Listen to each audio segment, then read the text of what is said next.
Press the Lord. सभी मसीह भाई बहनों को जय मसीह की। दोस्तों, एक बार फिर नए वीडियो के साथ में मैं आपका बहुत बहुत स्वागत और परमेश्वर का धन्यवाद करते हैं।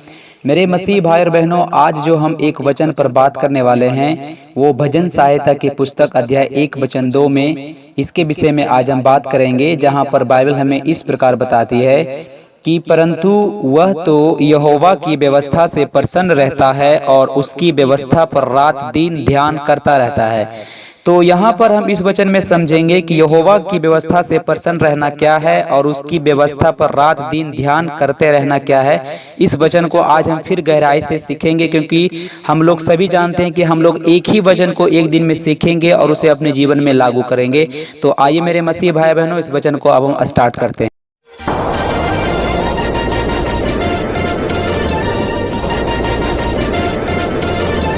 मेरे मसीह भाई और बहनों, यहाँ पर वचन कहती है कि धर्मी जन जो होता है वह यहोवा की व्यवस्था से प्रसन्न रहता है, उसमें आनंदित रहता है।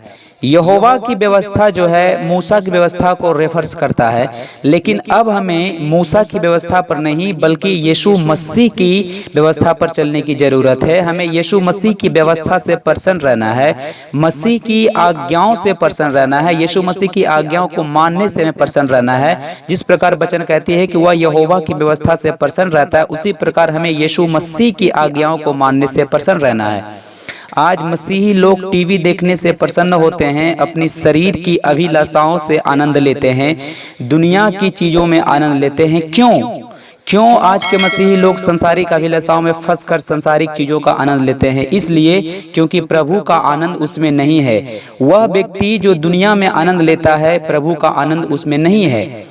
बाइबल यहाँ कहती है कि वह यहोवा की व्यवस्था से प्रसन्न रहता है, मतलब कि वह एक ऐसा व्यक्ति है जो अपने आप को इनकार करके दुनिया की लालसाओं और अभिलाषाओं को त्याग करके परमेश्वर की व्यवस्था से आनंदित होते हैं, परमेश्वर की व्यवस्था में आनंदित रहते हैं, उससे खुश रहते हैं।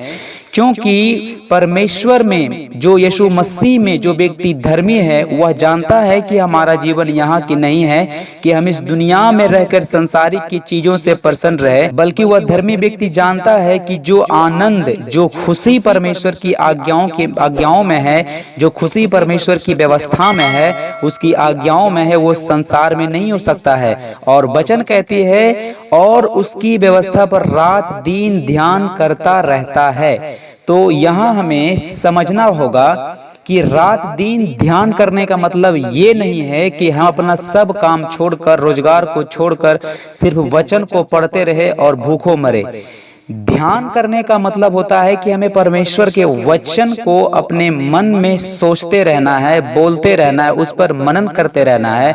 चाहे हम खा पी रहे हैं, चाहे हम सड़क पर चल रहे हैं, चाहे हम कोई भी काम कर रहे हैं, चाहे हम कोई बिजनेस कर रहे हैं, हमें परमेश्वर के वचन को मन ही मन सोचते रहना है। दूसरे शब्दों में यदि हम उसे कहें तो वचन पर हमें मनन करते रहना है। इसीलिए बाइबल बताती है कि वह व्यवस्था पर रात दिन ध्यान करता रहता है। तो रात दिन का मतलब क्या है? रात दिन का मतलब होता है कि परमेश्वर को प्रसन्न करने की इच्छा के साथ जीवन में हर स्थिति का, हर समस्या का, हर बीमारी का सामना करना चाहिए। तो ये वचन जो है कि वह तो यहोवा की व्यवस्था से प्रसन्न रहता है और उसकी व्यवस्था पर रात दिन ध्यान करता रहता है, ये वचन हमसे डिमांड करता है, ये वचन हमसे मांग करता है कि हमें दुनिया में आनंद ढूंढने से बेहतर है कि हम यहोवा में, उसके वचन में आनंद को ढूंढे।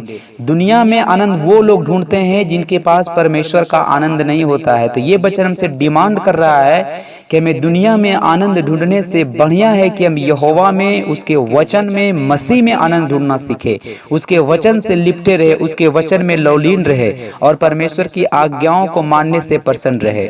तो ये वचन का यही मतलब है।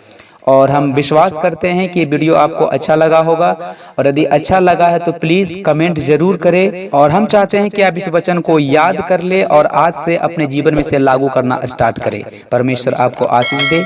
जय मसीह की।